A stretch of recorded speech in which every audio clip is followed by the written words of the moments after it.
আসসালামু আলাইকুম। দেশ বিদেশ টিভি থেকে হুসেন বলছি। আমার চ্যানেলে সবাইকে স্বাগত।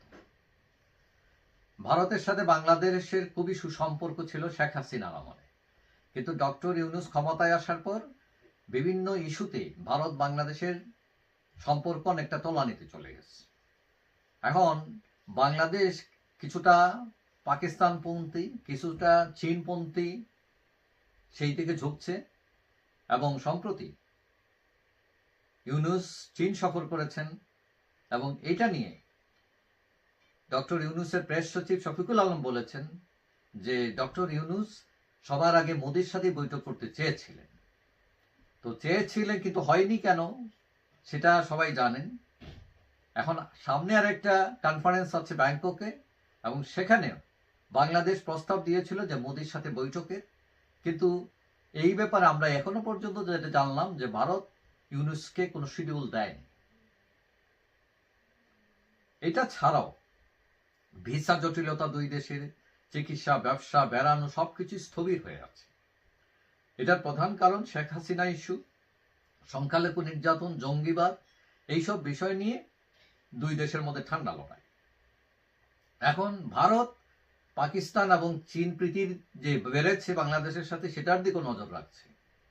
এখন এই দুই দেশের করুণ অবস্থার মধ্যে হঠাৎ আমরা দেখলাম যে গত সোমবার মোদি একটা শুভেচ্ছা বার্তা পাঠিয়েছেন ইউনূসকে, ঈদ উল ফিতর উপলক্ষে সেই শুভেচ্ছা।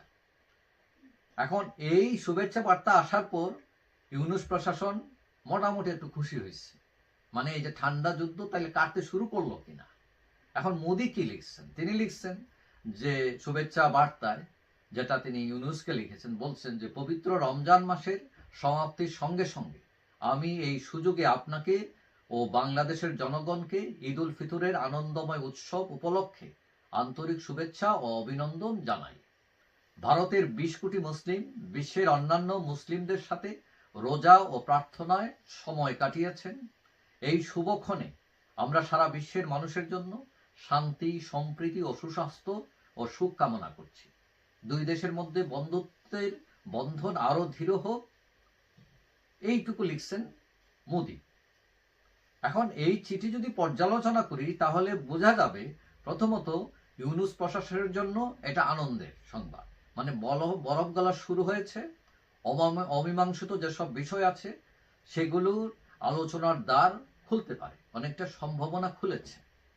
দ্বিতীয়ত, আওয়ামী লীগের লোকজন ভাবতে পারে ভারত তার কাছে ছুটে যাচ্ছে কিনা। আমি মনে করি এরকম ভাববার কোনো কারণ নাই। এটা একটা মাত্র ইস্যু, বিভিন্ন দেশের সাথে বিভিন্ন রকম ইস্যু নিয়ে সম্পর্ক থাকে। সুতরাং ওই এক শুভেচ্ছা বাণীতে ভারত ছুটে যাবে আওয়ামী লীগের পক্ষ থেকে, এটা ভাববার কোনো দরকার নাই। তৃতীয় প্রশ্ন উঠেছে, ভারত তার পলিসি বদলাচ্ছে কিনা। ভারতের চিকিৎসা, হোটেল, ব্যবসা বিভিন্ন কিছু কিন্তু ধাক্কা লাগতেছে, কারণ অর্থনীতি একটা বিষয়। যদিও ভারতের বিরাট ইকোনমির কাছে বাংলাদেশের সাথে ব্যবসাটা খুবই মানে ছোট, যদি সেটা আমরা ধরি, কি বলা যায়, পার্সেন্টেজ হিসাব করি, কিন্তু ১ টাকা হলেও টাকা। একটি রাষ্ট্র সবসময় চিন্তা করে তার দেশের ব্যবসা বাণিজ্য যাতে উপরের দিকে যায়। কিন্তু আমরা জানি বিশেষ করে পশ্চিমবঙ্গে হোটেল ব্যবসা, চিকিৎসা ব্যবসা, যেটা অনেক কিছু বাংলাদেশের উপর নির্ভর ছিল, সেটা অনেকটা কমে আসছে। সেটার কারণেও সরকার তার পলিসি বদল করছে কিনা, সে এখন চিঠি পাঠাচ্ছে, এটা অনেকে ভাবতেছে।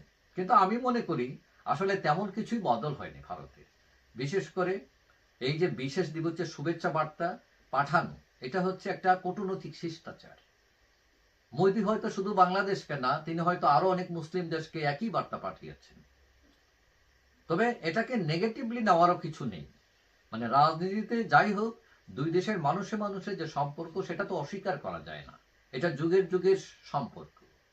এখন মোদি তার প্রতিবেশী দেশের সাথে, বা ইউনূস যদি তার প্রতিবেশী দেশের সাথে খারাপ সম্পর্ক অটুট রাখতে চান, তাহলে কিন্তু দুই দেশেরই ক্ষতি।